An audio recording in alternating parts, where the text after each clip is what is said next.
하나님 말씀 로마서 16장 6절 말씀을 보겠습니다.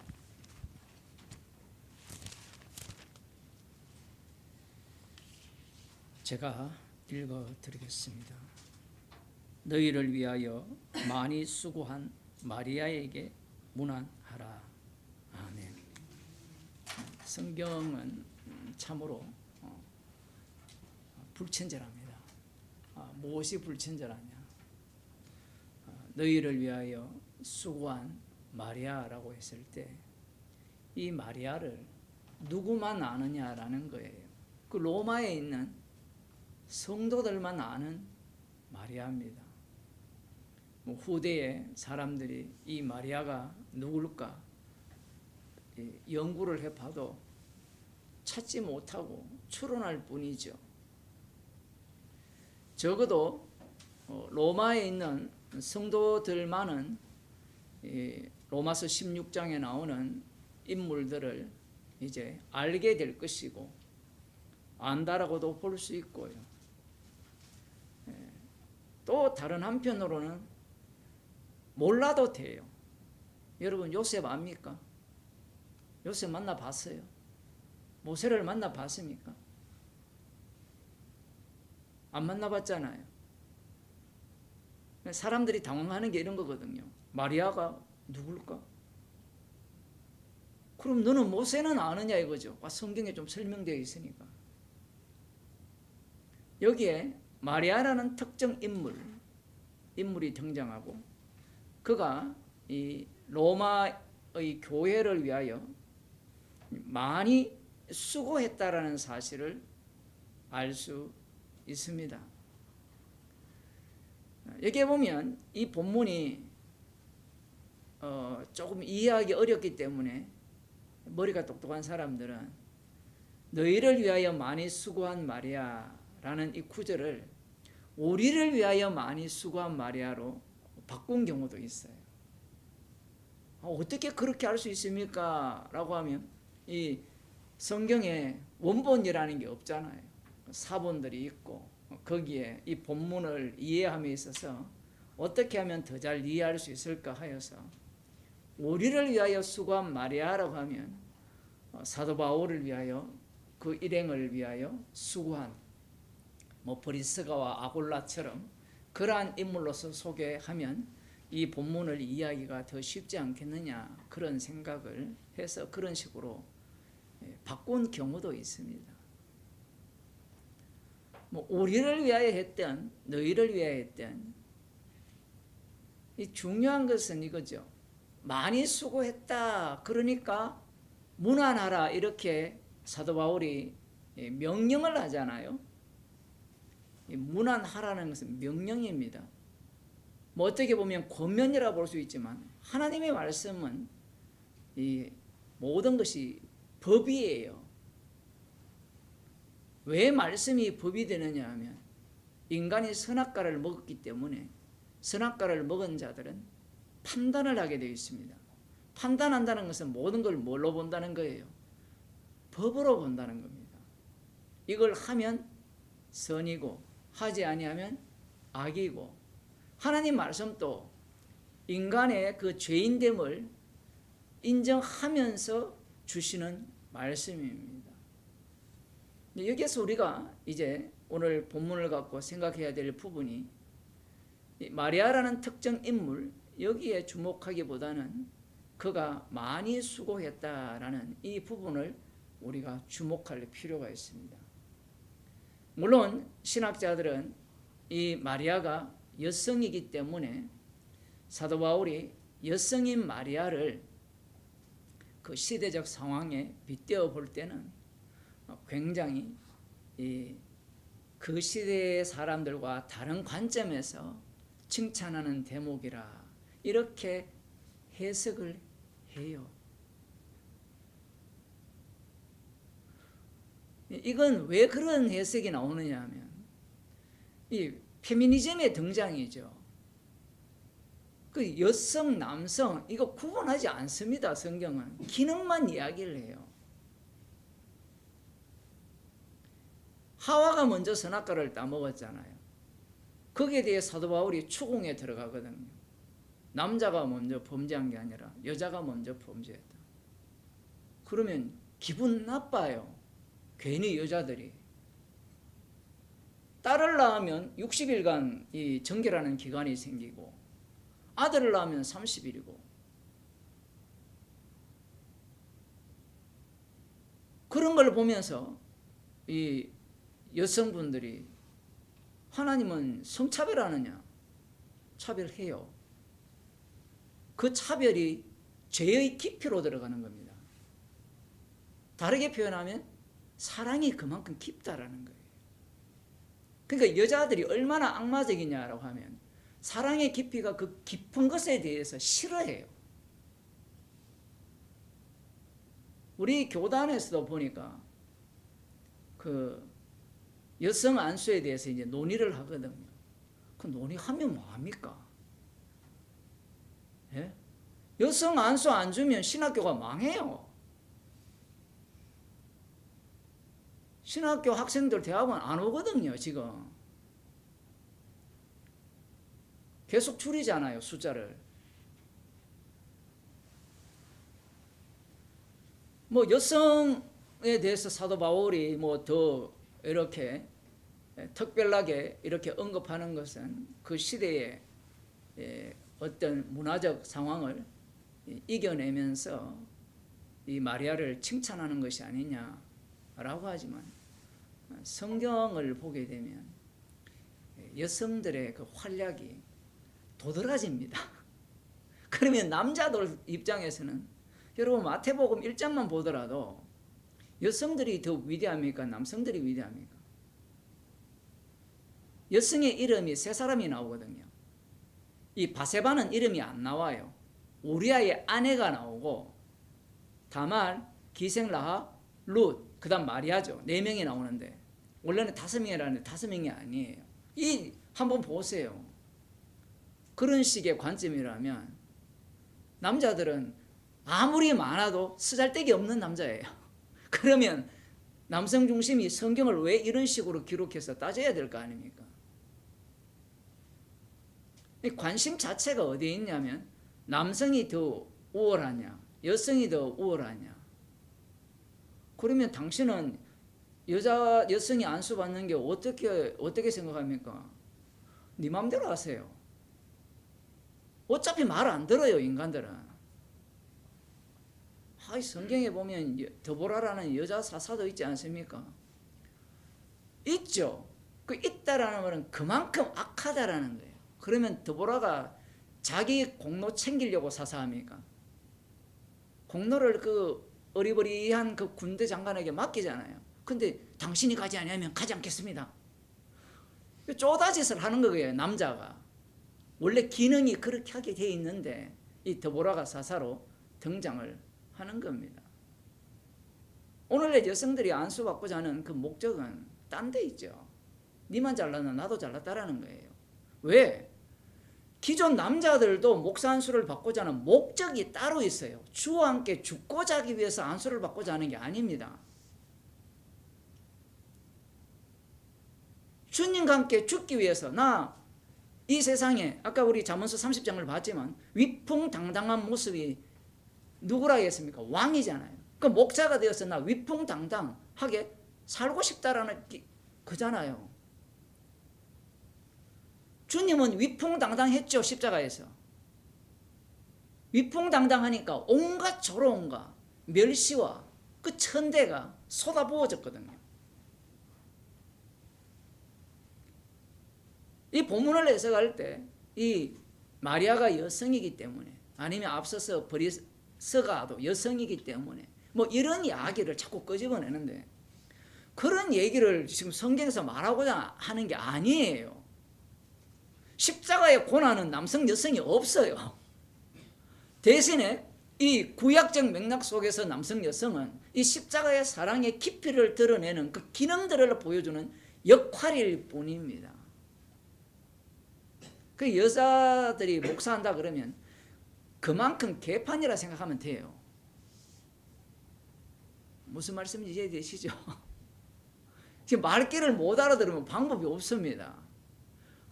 세상을 보는 안목이 말씀이어야 되지, 십자가가 기준이어야 되지, 성경을 보는 안목이 시대에 따라서 바뀌면 안 돼요. 그러면 목사님 시대에 따라 바꿔서 안 봐야 됩니까? 봐야 되죠. 보게 되면 말씀의 기준과 시대의 기준이 충돌이 일어납니다. 요즘 자녀들을 교육을 할 때 어디에 관심이 있습니까? 공부만 해라 하잖아요. 교회는 나중에 니 대학 가면 가라. 대학 가서 교회 다니는 애들 몇 프로 돼요? 우리 착한 두 친구만 여기 교회 오지만 몇 프로 안 돼요.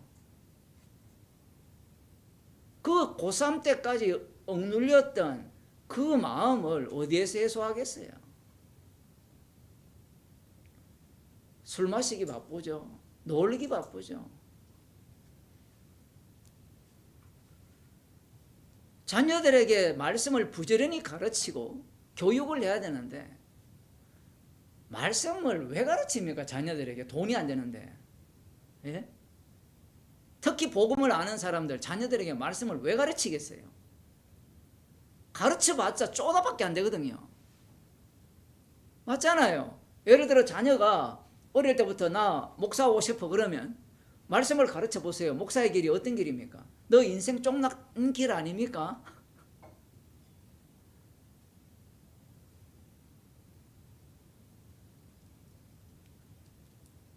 세상을 살아갈 때는 말씀이 필요 없어요. 야가 빠져야 되죠.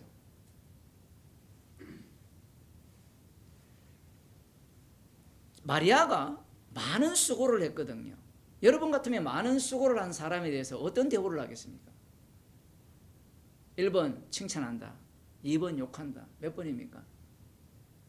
당연히 어떻게 해요? 칭찬을 하겠죠. 제가 오늘 어떤 분 얘기를 들었는데 본인이 이제 유산으로 받은 걸 이제 형제한테 다 준대요. 그렇게 주면 칭찬하겠어요? 욕하겠어요? 만인이 칭찬하죠. 어떻게 그렇게 돈을 사랑하지 않고 그 만 원이라도 아깝잖아요. 우리에게 칭찬한다고 생각하잖아요. 그죠? 요즘은 또 세대가 달라가지고 아이고 왜 바보 같은 짓을 했습니까? 그래서 교회에서 봉사를 안 하려고 하죠. 왜? 봉사하면 할수록 욕 얻어먹잖아요. 목사님 그렇지 않은데요. 왜 그러냐면요. 예를 들어 연보를 한다 칩시다. 연보를 한 달에 한 10만 원씩 한다 칩시다. 10만 원씩 하다가 5만 원 해보세요. 욕 얻어먹어요. 다른 봉사 일도 마찬가지예요. 열심히 일을 하다가 어떻게? 지난주 수요일제 빠졌잖아요. 그 한국 와서 수요일 빠진 지 2번이 그렇게 2번이 그런데 3년 정도 지났는데 욕 얻어먹는다고요. 왜 빠졌냐고. 저를 비유로 든 거예요. 표현을 하면. 교회 봉사라는 게 그렇거든요. 많이 수고했다라고 하면 우리들 생각에는 야, 이 진짜 칭찬받을 일이 아니겠느냐라고 생각을 하지만 이 성경을 보게 되면 이 많이 수고한 이 일들이 칭찬받을 일 없다라는 겁니다. 만일에 마리아가 로마에 있는 성도들을 위해서 많이 수고했다면 로마에 있는 성도들이 고마워할까요? 싫어할까요? 고마워하겠죠. 여러분 그런 순수한 마음으로 성경 읽고 있잖아요. 마리아가 로마에 있는 성도들을 위해서 많은 수고를 했다니까 로마에 있는 성도들이 마리아를 알고 있다면 거기에 대해서 고마워하고 이 문안한다는 것은 단순히 인사가 아니라 고마운 마음과 그와 하나 되는 마음이 있을 거라고 예상을 하잖아요. 과연 그럴까요? 여러분 고린도전서를 봅시다. 이 로마서 끝나면 고린도전서 할 계획인데 될지는 모르겠지만 사도 바울이 복음을 전했잖아요. 엄청난 수고를 했는데 고마워합니까? 처음이야 고마워하죠. 복음을 들려주셔서 감사합니다. 그런데 시간이 지나면 어때요? 교만해지죠. 나도 성경 알아. 니만 알아? 그래 나 바울 너에게도 한 수 배웠고 그 다음 또 누구한테 배웁니까? 인간은 스승을 찾아다니잖아요. 인간들이 기가 가려워가지고 디모데전서 거기에 나오잖아요. 많은 스승을 두려고 하잖아요. 왜 많은 스승을 둬야 됩니까? 내가 니보다 수준 높다는 거예요. 예? 나는 바울에게도 배우고 게바에게도 배우고 이 철학적으로 굉장히 탁월한 아볼로에게도 배웠으니까 너 나보다 뭐 수준이 낮아. 그런 사람이 반드시 등장하거든요. 그럼 많이 수고하면 수고할수록 우리들 생각에는, 요즘 애들은 모르겠습니다만 우리는 그래도 수고하면 고맙다 그러고 수고했다라고 배웠거든요. 세뇌당했어요. 그 문화. 요즘 세대는 뭡니까? 엄마가 해준 게 뭐냐 이거 나오잖아요. 그죠? 이 호로 자식들이 맨날 하는 말이 엄마가 해준 게 뭔데? 키워주고 이만큼 먹여줬으면 그것보다 더 해줄 게 뭐 있어요? 지가 자식 낳아서 한번 해보세요. 그 일이 만만한지. 지 잘나서 다 크는 줄 알잖아요. 요즘 세대들은. 그렇지 않는 사람도 있지만 우리 세대도 마찬가지겠지만 많이 수고를 했으면 인정을 할 것 같아야 되는데 인정을 못 받아요. 왜? 그 많은 수고가 나를 위한 수고가 아니라는 겁니다. 이게 오늘 본문의 핵심이에요. 나를 위한 수고라면 박수치죠. 맞잖아요. 그런데 이 수고가 나를 위한 거는 맞는데 나를 계속해서 갉아먹어요. 이 송충이가 솔잎을 갉아먹듯이, 나뭇잎을 갉아먹듯이 이 수고하는 사람들이 나를 조금씩 갉아먹어요. 갉아먹으니까 나를 사수해야 될 인간의 입장에서는 그 수고하는 일을 좋게 볼 리가 없습니다.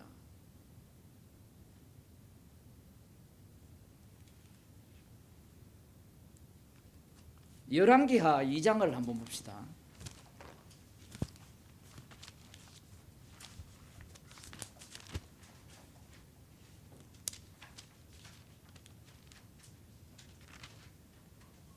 이 장을 보면 엘리사가 이제 여호와 하나님이 데려가시고 그다음 엘리야를 데리고 가시고 엘리사가 활동을 하게 되는데, 하나님께서 데려갔다라고 해도 이 선지자들이 말을 안 들어요. 엘리사와 함께한 선지자들이. 그 당시에는 선지자들이 많았어요. 선지 학교라고 하고 그렇게 얘기하거든요. 그 3절에 보면, 2장 3절에 보면 베델에 있는 선지자의 생도들이 이렇게 나옵니다. 각 지역마다 선지자들이 있었던 모양이에요. 이 거짓 선지자는 아니에요. 그런데 이 선지자들도 말 안 들어요. 그 다음 이제 어떤 사건이 일어나느냐 하면 엘리야가 올라갔고요. 그 다음 이제 엘리사가 활동을 하게 되는데, 그 19절에 보면 그 성 사람들이 엘리사에게 고하되 우리 주께서 보시는 바와 같이 이 성읍의 터는 아름다우나 물이 좋지 못하므로 소금을 그 가운데 던짐에 이제 물이 고쳐졌어요. 그런데 어떤 사건이 일어나느냐 하면, 여러분 물로 고쳐주면 엘리사를 환영할까요? 싫어할까요?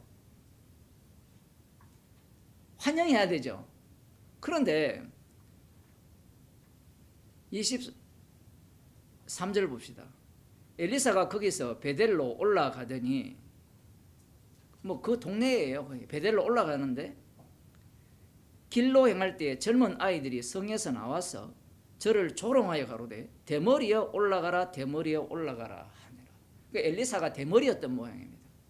저보다 머리숱이 적었던 모양이에요. 젊은 아이들, 요 단어를 이제 이 연구한 사람들이 많거든요. 젊은 아이들인지 아니면 종교꾼들인지 뭐 이런 이야기를 많이 해요. 어찌됐든 젊은 아이들이 대머리에 올라가라 대머리에 올라가라, 이거는 완전히 언어유희잖아요. 대머리가 이렇게 있으면 올라가는 게 보이잖아요. 이렇게 반짝반짝 올라가는 게. 그죠? 지금 이 언어 체계 속에 못 들어왔습니까? 그와 함께 그 엘리사가 하늘로 올라갔잖아요. 그거와 빗대어서 올라가는 건 누가 봤습니까? 엘리사만 봤거든요. 엘리야가 올라가는 거예요. 그러니까 이 엘리사가 물을 고쳐 주었고 이건 이미 소문이 났을 거 아니에요. 우리 같으면 엘리사를 존중할까요? 조롱할까요? 존중하겠죠. 그게 우리가 잘못된 사고방식이에요. 그 물만 고쳐줄 게 아니라 모든 걸 해결해 줘야 돼요. 그거 안 해주면 오히려 어떨까요? 미움을 받습니다. 예수님이 오병이어 기적을 일으켰잖아요. 근데 내 살과 내 피를 먹고 마시지 않으면 영생이 없다고 하니까 사람들이 어떻게 합니까? 안녕히 계세요 하죠. 그죠? 그때뿐이에요. 아이들이 엘리사를 조롱합니다. 지금 엘리사는 자기가 선지자 되고 싶어서 된 게 아니에요. 하나님께서 엘리야를 통해서 엘리사에게 기름을 부어서 너를 이어서 이제 이 이스라엘에 이 심판을 선포하라. 하나님의 뜻을 전하라. 이렇게 하여서 엘리사가 선지자가 된 거거든요. 엘리사가 하는 일은 주님이 시키는 일이에요.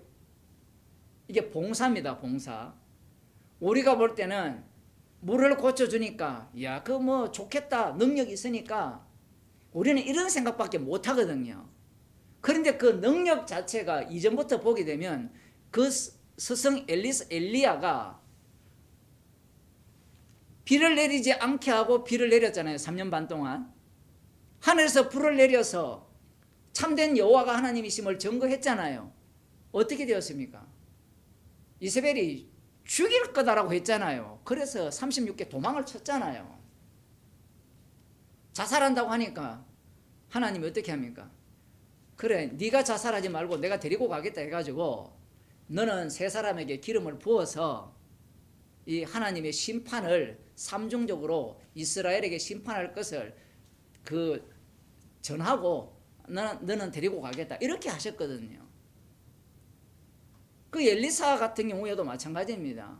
이런 능력을 행했으면 사람들이 인정을 해줘야 되는데 인정하지 않습니다. 그만큼 악하다라는 거예요.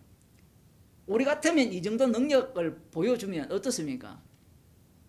도시락 사들고 가잖아요. 옛날에 한동안 할렐루야 기도원에 도시락 사들고 가고 그 재산 바친 사람이 한둘이 아니잖아요. 물론 그 사람이 죽을 때 뭐 재산을 엄청나게 100억인가 뭐 기부하고 갔다는데 그 100억 아무것도 아닌 것 같아요. 제가 보기에는. 왜냐하면 전국 곳곳에 땅이 너무 많아가지고 생색냈을 뿐이에요. 그걸 사람들이 칭찬을 하는데 그 지금 이 엘리사가 이런 일을 했을 때 이 아이들이 왜 조롱합니까? 조롱하는 이유가 뭐예요? 그 정도로 이 아이들이 조롱한다는 것은 그 부모 세대들이 어떻다라는 거예요? 하나님의 말씀을 멸시한다는 겁니다. 그리고 엘리사가 하는 모든 일들이 자기들이 듣기에 어떤 말이고 어떤 행동이 돼요? 불편한 겁니다. 걸림돌이 된 거예요. 이런 기적을 행한다는 것은 지금 이스라엘 자체가 북이스라엘 자체가 그만큼 악하다라는 거거든요. 아이들이 선지자를 조롱한다? 그러면 이 북이스라엘은 볼장 다 봤다라는 이야기입니다. 여기에서 지금 엘리사가 수고하고 있잖아요. 북이스라엘을 회개케 하여서 하나님께 돌아오게 하기 위해서 수고하는 일을 하는데 이 수고가 오히려 조롱거리가 된 겁니다. 사도 바울도 외모가 이 엘리사 못지않게 못생겼거든요. 그러나 이 사도 바울의 복음을 들을 때 사람의 말로 받지 아니하고 하나님의 말씀으로 받은 성도들이 따로 있었죠. 하지만 엘리사가 활동할 때는 이 아이들조차 대머리에 올라가라 대머리에 올라가라 조롱을 했습니다. 그런 상황에서 이제 엘리사가 저희를 보고 여호와 이름으로 저주를 했습니다. 이야, 진짜 엘리사 무섭죠. 그래서 숲에서 앙콤 둘이 나와서 42명을 찢어 죽여버립니다. 이게 이스라엘의 현실이에요. 마지막에 실제로 북이스라엘이 아수르에서 불심판 당하거든요. 그것을 미리 앞당겨서 샘플로 보여주는 겁니다. 이렇게 하면 북이스라엘이 선지자들의 말을 들어야 될 것 같잖아요. 안 들어요. 이렇게 활동을 해도 엘리사 선지자 죽이겠다라고 하는 왕이 등장을 합니다. 그 요람 왕인가 그런데 하나님의 일을 할 때 이 수고가 엘리사의 수고가 나에게 이익이 되고 나에게 도움이 된다면 조롱하지 않고 인정을 하고 이 손으로 높여서 우쭈쭈 해줄 수 있는데 이런 활동 자체가 나를 불쾌하게 하는 겁니다. 이 기적 선지자들이라 하거든요. 엘리야와 엘리사를. 이 선지자들이 활동했다는 것은 이스라엘이 그만큼 악하다라는 거고, 기적 선지자들의 활동했음에도 불구하고 말씀을 듣지 않는 것도 그만큼 악하다라는 거고, 그 다음 등장하는 게 문서 선지자거든요. 그 문서로 박아버립니다. 끝났다라는 얘기예요.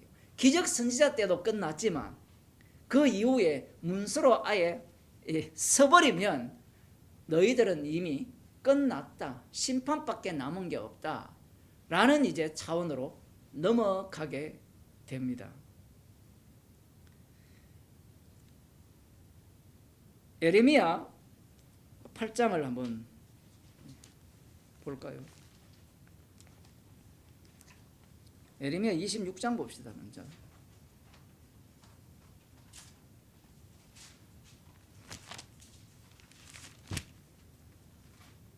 20장입니다. 20장을 보면 구약성경 1082쪽인데요.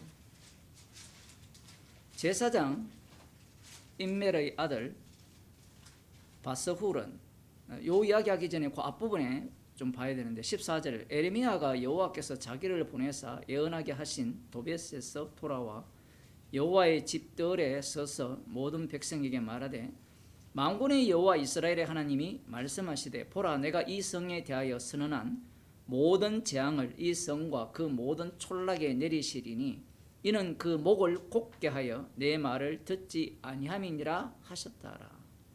예루살렘에 심판을 내리신다라는 걸 성전에서 선언한 겁니다. 성전이 있다라는 것은 여호와께서 우리와 함께 하신다라는 거거든요. 그러면 보호한다라고 생각을 하잖아요. 과거 역사 드라마나 영화를 보면 교회 안에 들어가면 보호를 받는다라는 그런 사상이 있었잖아요. 과거에 남북전쟁입니까? 남북전쟁을 하는데 그 드라마에 보니까 교회는 폭격을 안 해요. 그러한 어떤 사고방식이 이 당시에도 있었던 겁니다. 여호와의 전이다, 여호와의 전이다. 우리 이스라엘은 결코 멸망하지 않을 것이다. 남유다는 결코 멸망하지 않을 것이다. 성전이 있기 때문에. 그런데 하나님이 어떻게 해버립니까? 성전과 동시에 불살라버리죠. 이러한 어떤 재앙을 외치니까 제사장 임멜의 아들 바스훌은 여호와의 집 유사장이라, 관리장이라는 거죠. 그가 예레미야의 이 일 예언함을 들은지라. 이에 바스훌이 선지자 예레미야를 때리고 여호와의 집 베냐민의 윗문에 있는 착고에 채웠더니, 예레미야를 왜 때립니까? 이 성전의 관리장 정도 되니까 권력이 있어요. 그죠? 그런데 이 하나님께서 심판을 하신다라고 하니까 그 예레미야의 말이 듣기 좋은 말입니까? 나쁜 말입니까? 나쁜 말이잖아요. 그 예레미야가 어쨌든 이 유다를 위하여 수고하고 있잖아요. 맞죠? 유다를 살리기 위해서 외치고 있잖아요. 재앙이 임한다. 그 수고에 대해서 이 바스훌이 수고로 여기느냐라고 하면 수고로 여기는 게 아니라 우리를 괴롭게 하는 자가 되는 거예요. 지금 오늘날 여러분들에게, 여러분 주님이 재림하시면 모든 것이 불탈 겁니다. 자식보다 남편보다 아내보다 여러분이 가진 것보다 주님을 더 사랑하세요 라고 하는 말이 듣기 좋습니까? 아이, 목사님 챙길 건 챙기고 갈게요. 이 에레미야의 말 자체가 하나님께서 보내셔서 이 남유다를 위하여 수고하는 일이거든요. 그런데 그 수고가 수고로 안 느껴지죠. 어쨌든 자기들 편 기득권이죠. 에레미야는 거의 혼자입니다. 기존 세력들이 이미 한편이 되어 있고 하나님이 보호하실 것이다. 거짓 선지자들은 그렇게 하거든요. 하나님이 지킬 것이다. 그런 말이 왜 통하는가 하면요, 나라가 망할 때 되어도 잘 먹고 잘 사는 놈들은 잘 먹고 잘 살아요. 성경을 볼 때 그렇게 봐야 돼요. 역사가 그렇잖아요. 국가가 망할 때 되어도 잘 먹고 잘 사는 놈들은 잘 먹고 잘 살아요. 그러니 이 제사장, 이 성전 관리장쯤 되면 얼마나 이게 이 권세가 세겠습니까? 잡아서 때리고 가둬버립니다. 다음날 바스훌이 에레미야를 착고해서 놓아주매 에레미야가 그에게 이르되 여호와께서 네 이름을 바스훌이라 아니하시고 마골 미사 비비라 하시느니라. 이 마골 미사 비비라는 뜻은 사방으로 두려움으로 쌓일 것이다. 사면초가가 될 것이다. 이름을 바꾸어 버립니다. 바스훌의 뜻은 자유거든요. 그 이름이 정반대예요. 이 자유였는데 사면에 둘러싸여서 두려움 속에서 너는 머물 것이다 라고 이름을 바꾸어 줍니다. 이렇게 말하면 기분 좋아요, 나빠요? 난 이름 자체가 자유인데 이제 완전히 나는 사방으로 두려움 속에 둘러싸여 살게 될 거다. 이름 바꾸면 기분 좋습니까? 여러분의 이름이 지금 다 좋은 뜻이잖아요. 그죠? 어쨌든 10살만 살다가 죽으라고 이름 지어준 사람 없잖아요. 그런데 이름을 딱 짓는데 10살만 살고 죽어. 그렇게 짓는 것과 똑같은 거예요. 저주를 완전히 퍼붓는 겁니다. 이게 에레미야가 하나님의 일을 하는 방식이에요. 그러니까 이 일이 기분 좋겠어요? 입장 바꿔 생각해 보세요. 입장 바꿔서 기분 좋을 리가 없잖아요. 4절에 보면 대저 여호와께서 이같이 말씀하시되 보라 내가 너와 네 모든 친구에게 두려움이 되게 하리니 그들이 그 원수의 칼에 엎드러질 것이요 내 눈은 그것을 볼 것이며 내가 온 유다를 바벨론 왕의 손에 붙이리니 그가 그들을 사로잡아 바벨론으로 옮겨 칼로 죽이리라. 내가 또 이 성의 모든 부와 그 모든 소득과 그 모든 귀물과 유다 왕들의 모든 보물을 그 원수의 손에 붙이리니 그들이 그것을 탈취하여 바벨론으로 가져가리라. 바스후라 너와 네 집에 거하는 모든 자가 포로되어 옮기우리니 네가 바벨론에 이르러 거기서 죽어 거기 묻힐 것이라. 너와 네가 거짓 예언을 하여 들린 네 모든 친구도 일반이리라 하셨느니라. 여기 보면 거짓 예언하는 자들이 등장을 하죠. 거짓 선지자들입니다. 거짓 선지자들은 하나님께서 지시하지 않은 것을 말하는 자들이에요. 그러면 거짓 선지자들은 직업이 거짓 선지자잖아요. 제가 직업이라고 이야기했습니다. 그 거짓 선지자들은 직업이 거짓 선지자이기 때문에 이름은 목사예요. 근데 목사는 목사인데 사꾼 목사죠. 그럼 사꾼 목사는 목사 일을 어떻게 하죠?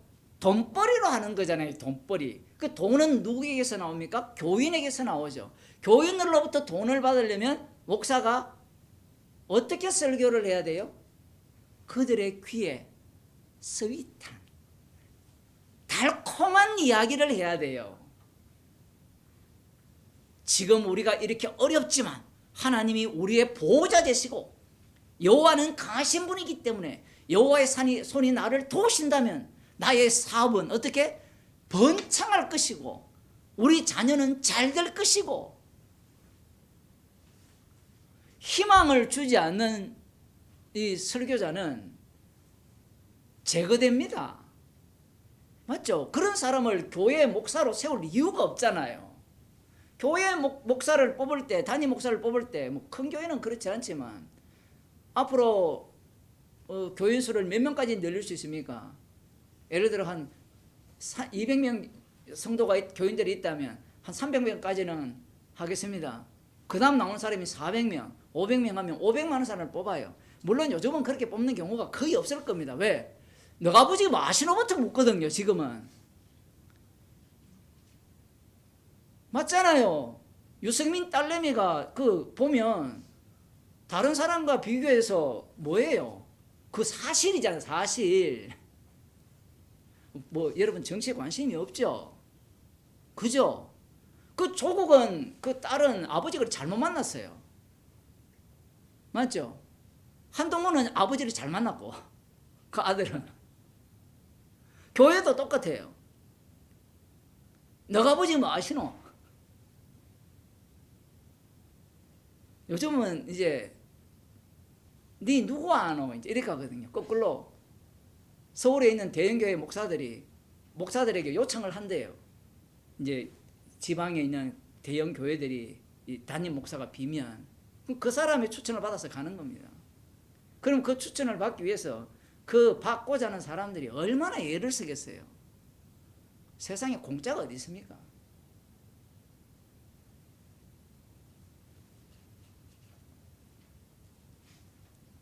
바벨론으로 모든 것을 옮길 것이라 이렇게 에레미야 선지자는 하나님의 뜻을 전달을 할 때 거짓 선지자들은 그와 다르게 말을 할 겁니다. 그러니까 거짓 선지자들에게 뭘 주죠? 돈을 줄 거 아닙니까? 월급을 줄 거 아니에요. 거짓 선지자들의 말에 귀를 기울이고 에레미야는 참 선지자잖아요. 참 선지자는 하나님의 일을 하는 사람입니다. 이 이스라엘은 남유다도 마찬가지고 하나님의 장자죠. 이 나라는 하나님 여호와 이름을 위하여 만들어진 나라입니다. 자기 개인의 영광과 개인의 부를 위해 만들어진 나라가 아니에요. 그렇다면 이 에레미야 선지자의 말은 하나님의 말씀이잖아요. 그럼 거기에 귀를 기울일 만한데 지금 에레미야가 얻어맞으면서 이 착고에 차여가지고 갇히면서까지도 하나님의 말씀을 전하잖아요. 전하는데 상대들은 이 말을 뭘로 봤습니까? 욕으로 받는 거예요. 우리 같으면 나 이제 입 다물고 가만히 있을래요 이럴 겁니다. 아마 얻어맞고 감옥에 갇혔으면. 주님이 그걸 이제 용납하지 않죠. 이 에레미야가 하나님의 일을 이렇게 했을 때 아유 봤어 우리 정말 수고합니다 이렇게 하는 게 아니고 때리고 감옥에 가둡니다. 여러분이 선지자를 좋아하잖아요. 맞죠? 참 선지자를 여러분이 인정하고 싶어 하잖아요. 그 참 선지자들이 대부분 이렇게 살았습니다. 선지서를 읽어보면 좋은 이야기가 없어요. 선지자가 등장했다라는 것은 이미 왕은 깽판을 쳤고 왕이 깽판을 쳐서 나라가 망할 것이라는 것을 전제로 하여서 선지자들이 활동을 하거든요. 그 선지자들은 많은 수고를 합니다. 뽕나무 기르다가 주님이 불러요. 여호와 하나님이 너 가서 외쳐라. 너가 아버지 뭐 아시노? 우리 아버지 뽕나무 길렀는데요. 근데 네가 뭐라고 이 하나님의 말씀을 전한다라고 하느냐. 그런 조롱과 비웃음을 받게 되어 있어요. 왜? 선지자들 자체가 하나님의 일을 많이 할 때 그 하는 일 자체가 그 이스라엘이나 남유다에 도움이 되는 이야기를 하지 않기 때문입니다. 이렇게 말하면 목사님 진짜는 도움이 되지 않습니까? 그래, 진짜는 도움이 되는데 실제로는 도움이 전혀 안 되죠. 그들을 위로하든지 아니면 하나님이 이런 상황에서도 보호할 것이라고 그렇게 외치면 그 선지자들의 수고와 노고에 대해서 박수를 치면서 그들을 먹이고 입히고 뭐 집도 한 채 주고 그렇게 할 거 아닙니까?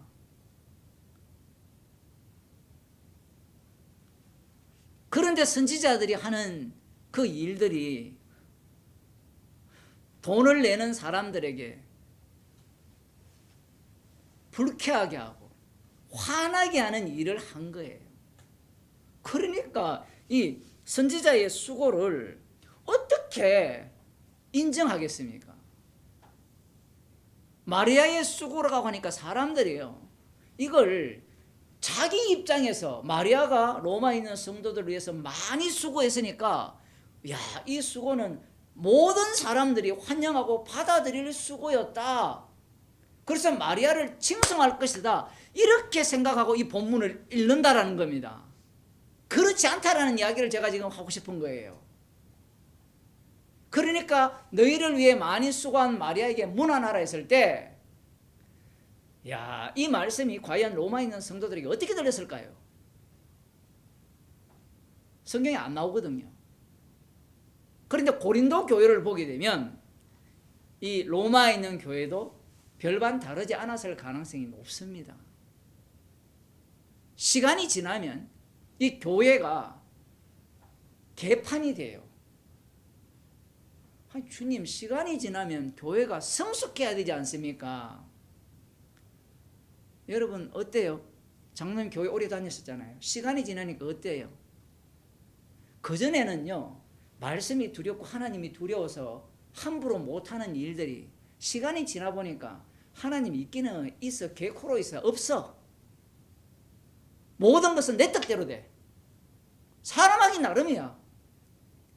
그렇게 돼요. 여러분 살아보면서 그런 느낌 안 들어요? 주님이 우리와 동행을 하시고 우리와 친히 인도하시고 라고 했는데 살아보니까 주님이 인도하시는 것보다 내가 결정을 하고 내가 그 당시에 어떤 선택을 했느냐에 따라서 결과가 이렇게 나오더라, 이렇게 생각을 하잖아요. 그때부터는 말씀은 그냥 하나의 액세서리고 실제로는 모든 것이 세상은 내가 하기 나름이다. 교회에서도 그렇게 가르치잖아요. 네가 네 입으로 시인하고 믿으면 구원을 얻는다. 성경에 나오니까. 그래, 나 믿으니까 구원 얻어. 모든 것이 내가 하기 나름이 되는 겁니다. 선지자들의 일은 불쾌해요. 이 가인도 마찬가지잖아요. 하나님의 일이 불쾌했어요. 아벨과 그 제물은 받으시고 가인과 그 제물은 안 받으시니까 화가 나는 거예요. 이게 인간의 본성입니다. 하나님께서 일을 하실 때 우리를 좀 기쁘게 하는 일을 하면 안 됩니까? 라고 이야기를 하는데 그 우리가 선악과를 먹은 죄인이거든요. 이 죄인을 기쁘게 하는 일을 하나님은 하지 않아요. 모세를 애굽에 보냈을 때 이스라엘 백성들이 환영했습니까? 거절했습니까? 우리 같으면 환영할 것 같죠? 아니, 예를 간단하게 들면 여러분들이 복음을 전해보세요. 복음을 전하면 기쁜 소식 맞죠? 이거는 사망에서 생명으로 옮기는 기쁜 소식이잖아요. 주가 바뀌는 일이에요. 온 우주 만물이 바뀌는 복음이잖아요. 근데 그 사람들이 자기의 자리에서 복음으로 나오려고 합니까? 안 합니까? 안 하죠. 왜 안 나오려고 합니까? 잃어버려야 될 게 너무 많은 거예요. 애굽에 있는 그들이 왜 모세를 환영하지 않습니까? 이미 몇 년 동안 살았어요? 여러분 지금 집에서 몇 년 살고 있어요? 꼴랑 50년? 꼴랑이에요, 꼴랑. 그들은 400년 넘게 살고 있어요. 그러면 그 자리를 떠나고 싶겠습니까? 아무리 노예라도요, 노예의 삶을 살게 되면 거기에 그들은 스스로 만족하게 돼 있어요, 인간은. 예전에 한 70년대 공장 돌릴 때 상교대 하잖아요. 그때 누가 불만을 토합니까? 당연하다고 여기잖아요. 지금은 그렇게 하면 어떻게 합니까? 가만 안 있죠. 물론 이 쿠팡에서 나라에서 어디서 새벽 배송 없앤다니까 이 새벽 배송하는 사람이 난리가 나요. 그거로 먹고 사는데 그 사람들은. 선지자들의 이 수고에 대해서 환영하지 않습니다. 하나님이 일하시는 이 일에 대해서 하나님의 열심이 인간들에게는 불쾌한 일이에요. 사람들은 하나님이 열심을 내면 나를 도와줄 거라 생각하지만 그 도움은 천지를 지으신 여호와에게서 오는데 문제는 그 여호와의 이름으로 예수님이 와버립니다. 예수님이 와버리면 우리를 어떻게 도우시느냐 하면 로마서 8장에 나왔죠. 성령이 말할 수 없는 탄식으로 우리를 위해 간구하신다 했잖아요. 그 간구하여서 우리를 어디로 몰아냅니까? 사랑에서 끊을 수 없는 상황으로 몰아가요.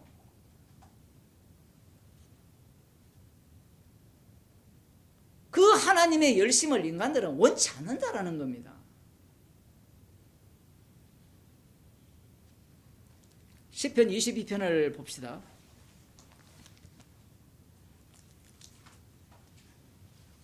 유명하죠. 다윗의 시 영장으로 아엘 레사 할에 맞춘 노래. 내 하나님이여 내 하나님이여 어찌 나를 버리셨나이까? 어찌 나를 멀리하여 돕지 아니하시오며 내 신음하는 소리를 듣지 아니하시나이까? 사울에게 쫓겨다닐 때 라고 볼 수도 있고 아들 요나단에게 쫓겨다닐 때도 있고 지금 누가 보더라도 다윗을 하나님이 버렸다라고 생각하는 겁니다. 아니 다윗을 사울을 버리고 다윗을 기름 부어서 왕으로 세웠다면 이 과정을 왜 겪게 합니까? 이 구약에서는 다윗이 이렇게 버림을 받았다가 다시 왕권을 회복하잖아요. 제대로 된 왕이 되는데 신약으로 오면 그렇지 않습니다. 그게 구약과 신약의 차이예요. 좀 더 봅시다. 내 신음하는 소리를 듣지 아니하시나이까? 신음하는 소리를 안 들었다라는 거죠. 그죠? 신음하는 소리를 들어주셔야 되는데 안 들었다라는 겁니다. 물론 마지막에는 듣겠지만 내 하나님이여 내가 낮에도 부르짖고 밤에도 잠잠치 아니하오나 응답지 아니하시나이다. 이스라엘의 찬송 중에 거하시는 주여 주는 거룩하시니이다. 우리 열조가 주께 의뢰하였고 의뢰하심으로 저희를 건지셨나이다. 이 과거에 대한 내용은 다 알고 있죠. 믿고 있어요. 그런데 자기는 밤낮 부르짖어도 안 들어준다는 거죠. 저희가 주께 부르짖어 구원을 얻고 주께 의지하여 수치를 당치 아니하였나이까? 나는 벌레요 사람이 아니라 사람의 협안거리요 백성의 조롱거리니이다. 여호와 하나님이 기름 부어 세운 왕이 벌레 취급받는 거예요. 조롱 취급. 아니 하나님께서 좀 마음에 들어가지고 사울을 버리고 선택한 기름 부어 세운 다윗 왕을 어떻게 벌레 취급받도록 내버려 둡니까? 그 이유는 마음에 안 들어요. 하나님이 기름 부어 세운 이 다윗이. 누가? 사울 왕 입장에서는. 사울 왕 입장에서 마음에 안 든다는 것은 사울을 왕으로 둔 모든 이스라엘 입장에서도 다윗이 마음에 안 든다라는 이야기입니다. 권력 편에 서지 이 힘없는 자 편이 안 서요. 인간은. 나를 보는 자는 다 비웃으며 입술을 삐죽이고 머리를 흔들며 말하되 저가 여호와께 의탁하니 구원하실 걸 저를 기뻐하시니 건지실 걸 하나이다. 오직 주께서 나를 이 구약이 이렇거든요. 그 신약은 이걸로 끝이에요. 건지실 걸 하나이다 라고 조롱받으면서 끝나버립니다. 성도는 이 땅에서. 서대반 집사님이 건집 받았어요. 우리는 이 사도행전 7장에 보면 하늘에서 주님이 서서 서대반을 환영하는 장면이 나오잖아요. 그죠? 맞죠? 그건 계시를 받은 당사자 입장이나 서대반만 보였지 주변의 사람들은 어땠습니까? 그 환영하는 모습이 땅에서는 어떤 일이에요? 돌에 맞아 죽는 거예요. 그냥 조롱하고 입 삐죽거리고 그러한 소리를 듣게 됩니다. 하나님의 일을 한 다윗이. 이러한 어떤 조롱과 비웃음을 당하는 그 삶이 하나님을 위해서 일을 한 자가 자기 하나님의 약속의 땅에서 당하는 일이 되는 겁니다. 그러니 많이 수고한 것이 오히려 요것 없는 짓이 되죠. 특히 다윗이 이 소년 다윗의 시절에 골리앗을 죽이고 전쟁에도 승리를 했잖아요. 그것이 오히려 뭐가 되느냐면 조롱거리가 돼요. 그래, 네 젊을 때 골리앗을 쳐 죽였지, 목을 베었지, 그래 너 대단하다. 그런데 지금 네 꼴을 보니까 별거 없네. 벌레랑 뭐가 달라? 그 비웃고 조롱하는 거죠. 왜? 도망만 다니니까. 그러한 어떤 모습을 계속해서 보였던 겁니다. 이 사도 바울이 이 복음을 전할 때 어떤 이 대우를 받았느냐? 이 고린도전서를 한번 봅시다. 고린도전서 4장 9절인데요. 마리아의 많은 수고가 성경에 나오지 않기 때문에 그 많은 수고를 마리아를 이 그리스도 안에 있는 성도라고 규정을 하게 되면 그리스도 안에 있는 성도들이 많은 수고를 한 것과 일치를 시키면 돼요. 많은 수고를 했을 때 사람들은 상상을 하잖아요. 어떤 일을 했을까? 어떤 일을 했다는 내용이 안 나와요. 하지만 그 많은 수고에 대한 내용이 사도 바울이 많이 수고한 내용으로 말씀에서 설명이 됩니다. 보면 9절에 내가 생각건대 하나님이 사도인 우리를 죽이기로 작정한 자같이 미말에 두셨음에 우리는 세계 곧 천사와 사람에게 구경거리가 되었노라. 왜 세계와 이 사람에게 구경거리가 되느냐면 십자가 복음을 전하기 때문에 그래요. 십자가 복음을 전하기 때문에. 그 다음 우리는 그리스도의 연고로 미련하되 너희는 그리스도 안에서 지혜롭고. 그 미련하게 보이는 거예요. 복음을 전하는 사람은. 좀 이렇게 속속 빠져나가게 하면 안 되느냐 알겠지만 이 십자가 복음을 전함에 있어서는 이 유도리가 별로 없어요. 융통성이 없는 겁니다.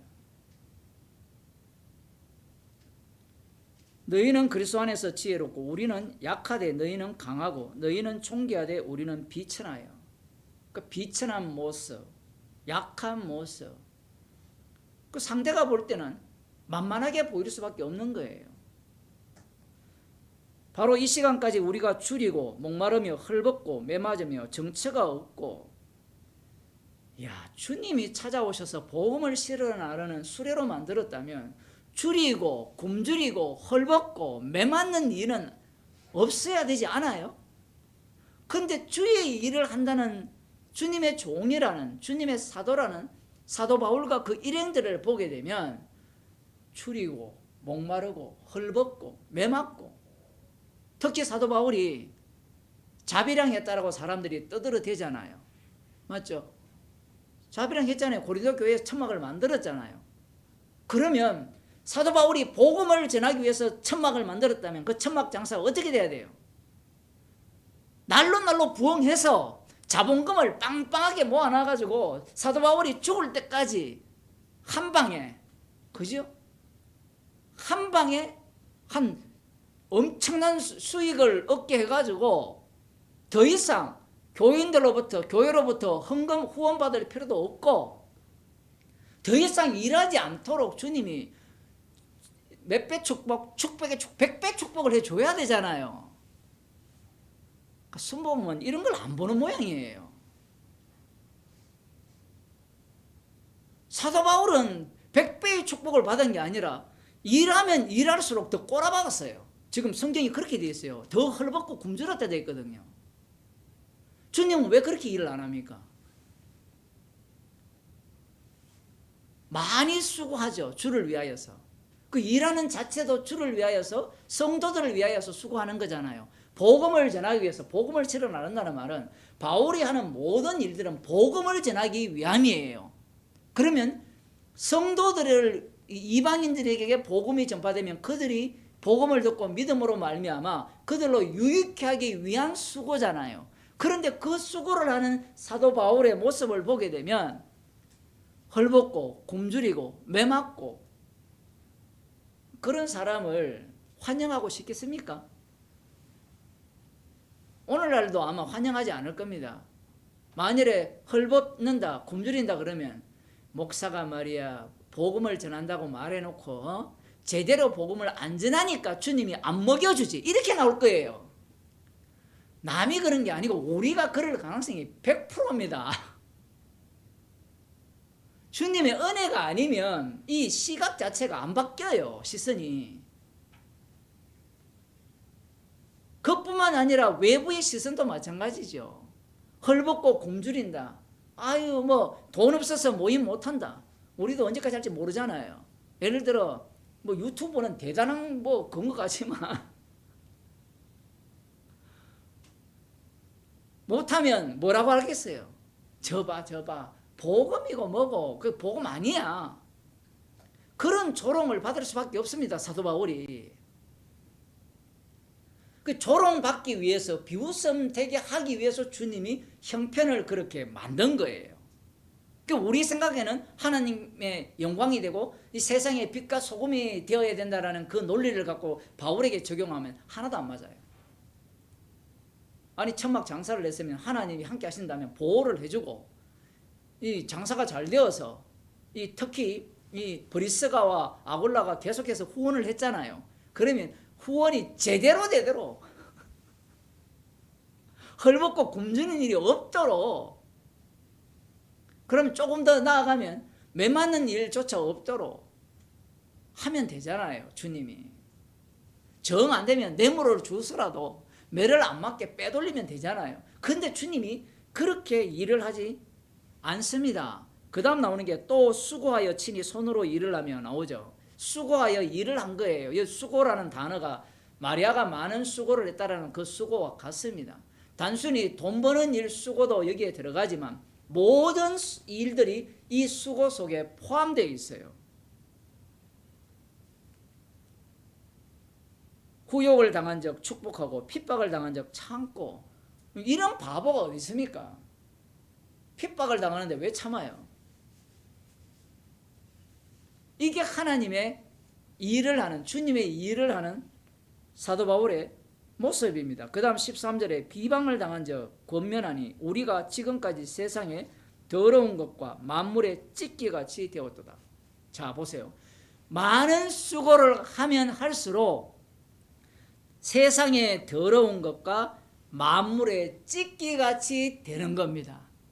이걸 누가 좋아하겠어요? 예? 많이 주를 위해 수고하면 할수록, 지금 이방인들에게 복음을 전하잖아요. 성도들에게 복음을 열심히 수고하면 전했잖아요. 지금 고린도 교회부터 사도 바울을 쓰레기 취급하잖아요. 자기가 복음을 전했는데. 아니 목사님 어떻게 그런 일이 일어납니까? 가룟 유다가 예수님 팔아먹었잖아요. 그런 일은 당연히 일어나는 거예요. 그런 일을 안 일어나게 하려면 교인들을 자기 종으로 만들면 돼요. 사도 로마서 8장에서 모든 것이 합력하여 선을 이룬다 했잖아요. 그러니까 고린도 교회가 쓰레기 취급함으로 말미암아 사도 바울은 더욱더 십자가 복음에 정진하게 되는 겁니다. 우리는 그 환경이 바뀌면, 더 좋은 환경이 된다면 복음을 더 잘 전할 수 있는 그러한 어떤 그 여건이 조성되지 않습니까? 라고 이야기할지 모르지만 주님은 그런 식으로 일을 안 해요. 그런 식이라면 누가 못합니까? 그렇지 않습니까? 많은 수고를 했는데 세상의 더러운 것과 만물에 찢겨가시 되었다. 성도라면 어떻게 이중적 안목을 갖고 있겠죠. 성도라면 육에 속한 자들이 사도 바울을 보는 안목과 그 다음 그 성도는 영에 속했잖아요. 이 두 가지 요소가 같이 있기 때문에 그 만물의 찢기같이 쓰레기처럼 된 모습이 너무나 귀한 거예요. 성도의 눈에는. 그러나 이게 육에 속해 있는 자들은 사도 바울의 모습이 이 세상의 더러운 것과 만물의 찢기처럼 여기는 겁니다. 더러운 것은 어떻게 해야 되죠? 피해야 돼요. 그래서 사도 바울의 많은 수고를 어떻게 하겠습니까? 피하겠죠. 왜? 여러분들이 지금 로마서만 보더라도 로마에 있는 성도들에게 좋은 소리 합니까? 지금 책망을 합니까? 책망을 하고 있잖아요. 말씀은 십자가를 전해요. 십자가를 전한다는 것은 모든 인간을 죄인으로 만들어버립니다. 로마서를 읽게 되면 로마서가 시간적 순서로 읽어낼 수 있는 게 아니에요. 선택받았다 백날 이야기해도 어떻게 합니까? 선택을 받았다 네가 아무리 이야기해도 그 선택 자체가 버림을 위한 선택임을 로마서 안에는 깔아놓아요. 은혜로 택하심을 따라 은혜라고 이야기할 때도 그 은혜 자체가 네가 주장하는 은혜와는 달라요. 왜냐하면 그 은혜로 구원받았다는 논리가 유대인들도 똑같이 갖고 있거든요. 맞잖아요. 여호수아 24장에 보면 아브라함이 저 갈대아 우르에 있을 때 그 조상 데라가 우상 숭배 가운데 있을 때 하나님이 아브라함을 불렀다잖아요. 이건 은혜예요. 은혜. 유대교는 기본이 은혜예요. 로마서를 읽을 때 은혜로 구원받지 않습니까? 그렇게 주장해서 자기 구원론을 챙긴 자들이 예수님을 십자가에 못 박아 죽였어요. 선택론을 믿은 자들이 유대인들입니다. 또 뭐라고 할까요? 주의 이름을 부르면 구원을 얻는다. 유대인들이 여호와의 이름을 불렀어요. 그 여호와의 이름과 이 로마서 10장에 나오는 주의 이름이 다르지 않습니까? 달라요. 다르기 때문에 네가 주의 이름을 불러도 구원이 안 되는 겁니다. 그게 마태복음 7장에 나오잖아요. 나더러 주여 주여 하는 마다 다 천국에 들어갈 것이 아니오라고 했잖아요. 거기에 나오는 주가 누굽니까? 예수님이잖아요. 나더러 주여 주여라고 했잖아요. 여호와를 주여 주여라고 부르는 게 아니에요.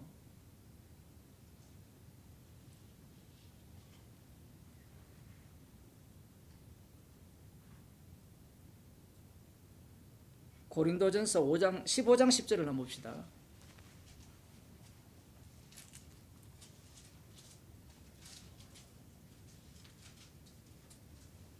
그러나 나의 나 된 것은 하나님의 은혜로 된 것이니 내게 주신 그의 은혜가 헛되지 아니하며 내가 모든 사도보다 더 많이 수고하였으나 내가 아니요 오직 나와 함께 하신 하나님의 은혜로라.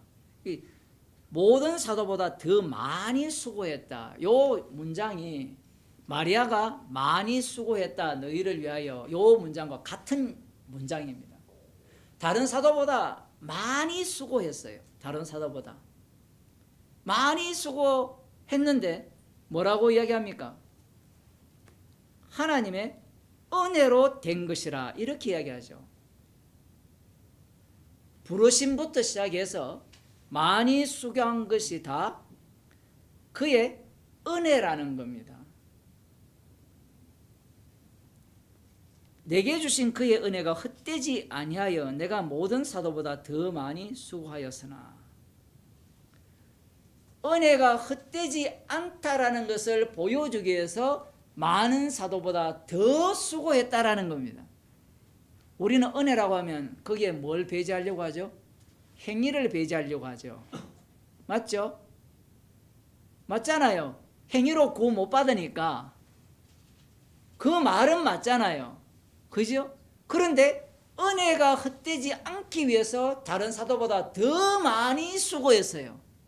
그 더 많이 수고한 내용은 은혜임을 증거하기 위한 수고예요. 이걸 그대로 이야기하면 사도 바울이 복음을 전하기 위해서 헐벗고 굶주리고 많은 수고를 했을 거 아니에요. 그 수고 때문에 구원 얻는 인간은 하나도 없다는 이야기입니다.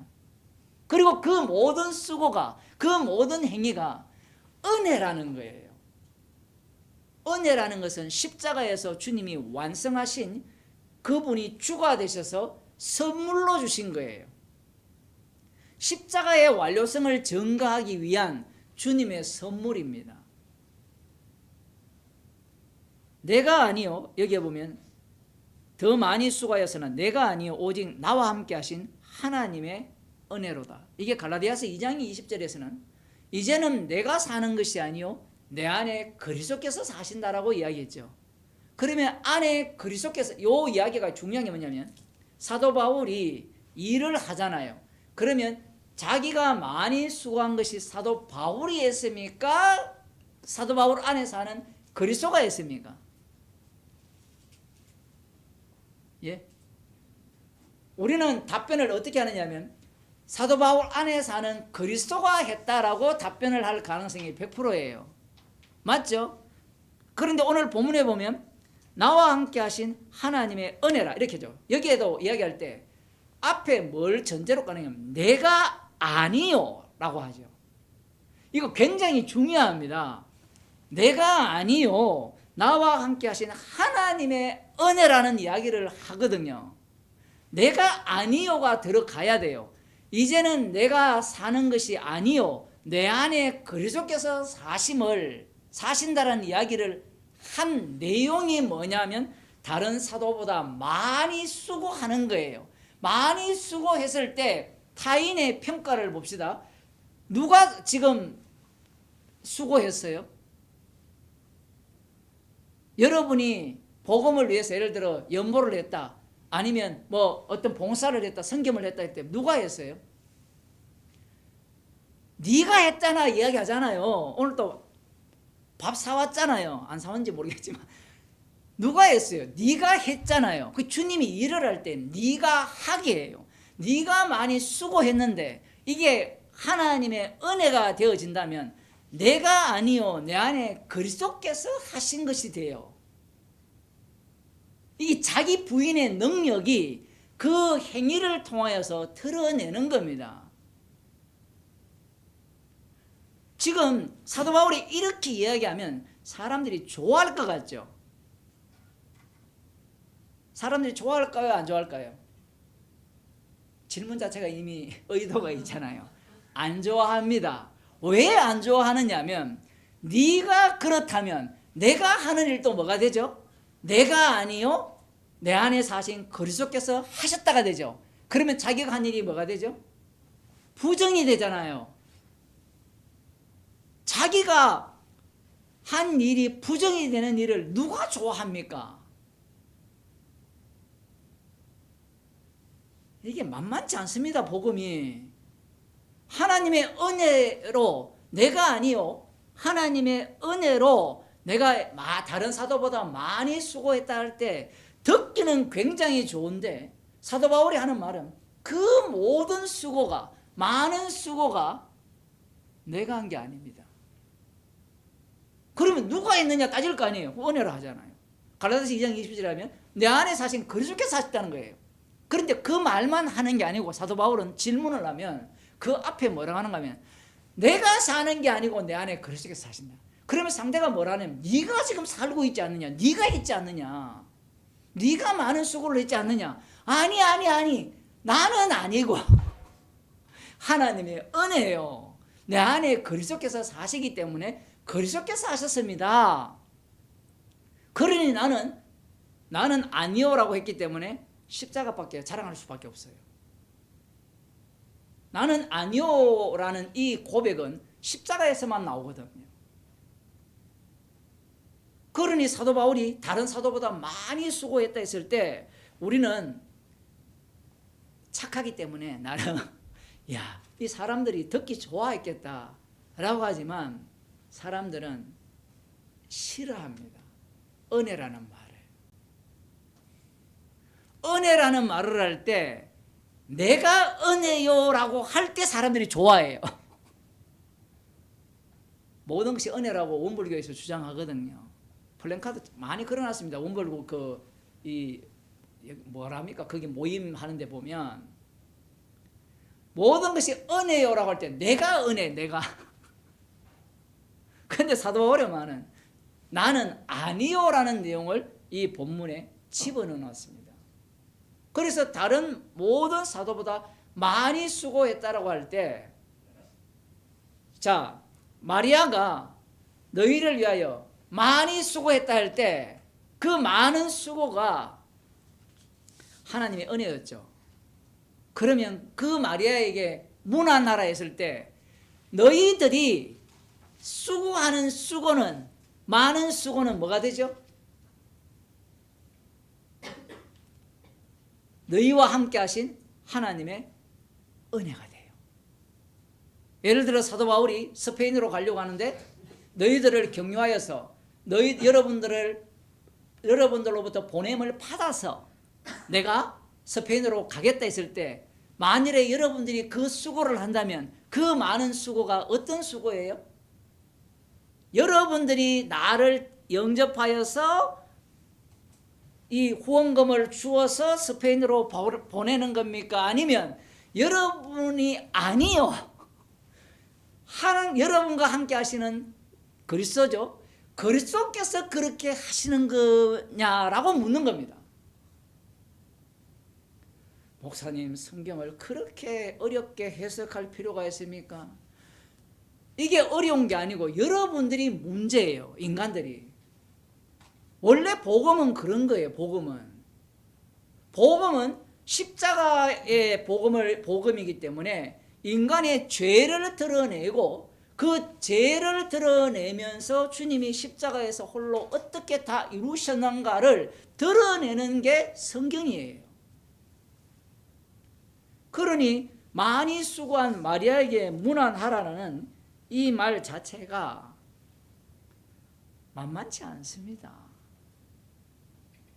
교인들이 좀 기분 나쁘면 내가 지금까지 교회 봉사한 게 얼만데 어떻습니까? 그런 말 하지 않습니까? 그래서 그런 말 안 하려고 아예 헌금 안 하는 사람도 있어요. 교회도 그냥 심심하면 오고, 그런 사람은 그런 말 안 하거든요. 근데 주님은 꼭 있잖아요. 그런 사람과 함께 교회 안 빠지는 사람을 만듭니다. 헌금도 열심히 하는 사람을 배치를 하죠. 그래서 그런 사람들이 교회를 나갈 때 뭐라 합니까? 목사한테 내가 당신한테 해준 게 얼마나, 저도 그런 소리 많이 들었거든요. 나한테 해준 게 없어요. 짜장면 한번 사주고 짬뽕 한번 사주기 다예요. 뭐 중국에 가 있다고 선교사로 있다고 뭐 후원금 뭐 한 것도 없어요. 그런 사람 들어보면 한 사람은 말을 안 하거든요. 원래 이거 해준 분은 아무 말도 안 하잖아요. 아무 말씀 안 하시잖아요. 사람들이 그렇게 하는 이유가 뭐냐면 이런 성경을 보면서 이 모든 것이 많이 수고한 것이 주님이 하셨다, 이거는 말이 돼요. 그런데 내가 아니요를 거기에 집어넣지 않는다라는 겁니다. 사도 바울이 갈라디아 교인들을 위하여 해산하는 수고를 한다 했거든요. 그 수고도 마찬가지예요. 남들이 볼 때는 얼마나 안쓰럽겠습니까? 그 수고가. 근데 사도 바울이 이 모든 수고가 내가 아니요, 내 안에 사신 그리스도께서 하신 일이다. 주님은 그렇게 자신을 증거합니다.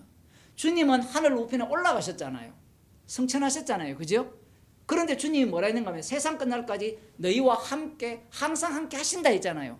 함께 하시는 그 모습이 우리가 볼 때는 옆에 주님이 팔짱 끼고 동행하는 이런 게 아니라 요런 본문을, 이런 말씀을 통하여서 함께 하시는 그 기능, 사건을 통하여서 함께 하심을 드러내는 겁니다.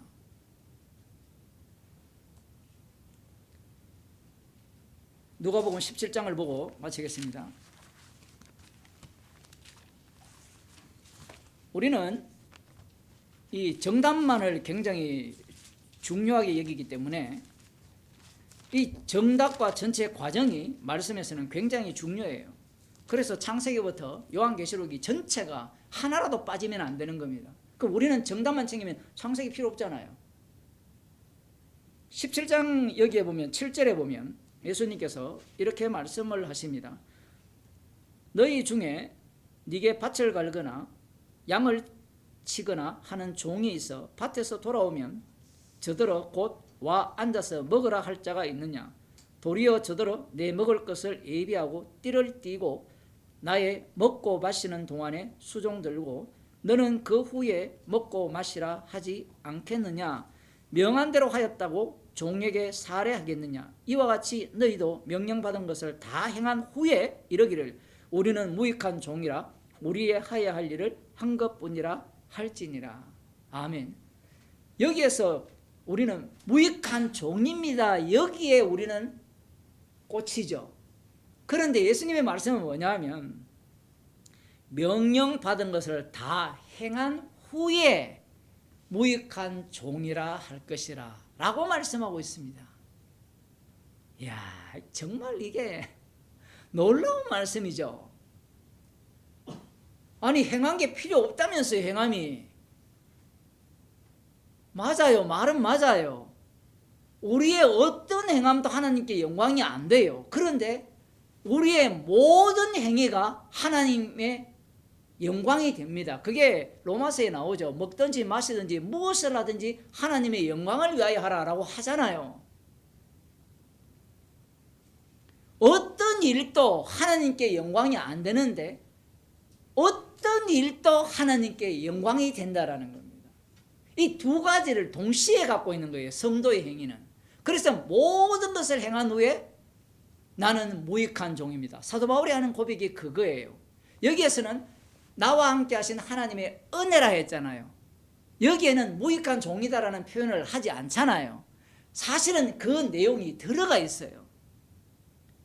그 내용이 어디에 들어가 있는가 하면 내가 아니요 라는 그 말 속에 문장 속에 들어있고요. 그리고 중요한 것은 내가 아니요 라고 할 때는 무엇이 또 거기에 들어가 있어요? 모든 많은 수고가 거기에 들어가 있어요. 누가 한 수고? 내가 한 수고. 아니, 내가 아니라면서요? 우리는 이 양자 역학의 세계 속으로 들어가야 돼요. 말씀을 볼 때는. 내가 했는데 내가 아니요. 나와 함께 하신 하나님의 은혜라는 그 고백 속에 또 무엇이 거기에 담겼느냐? 나는 무익한 종입니다. 무익한 종입니다 하려면 내가 한 것이 있어야 돼요. 내가 한 것이 없으면 무익한 종이라는 말이 필요 없잖아요. 원래 무익하잖아요. 아무것도 안 했으면.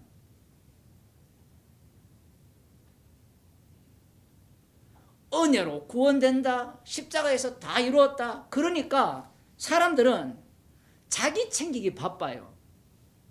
주님은 그런 어떤 복음의 정답을 통해서 지옥 보낸다고 봅니다. 저는.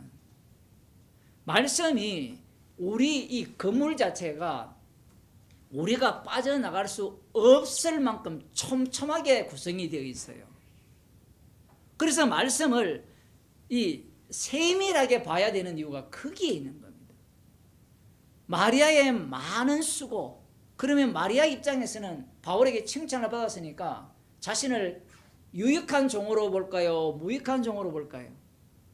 당연히 무익한 종으로 나와야 돼요. 서로가 달라요.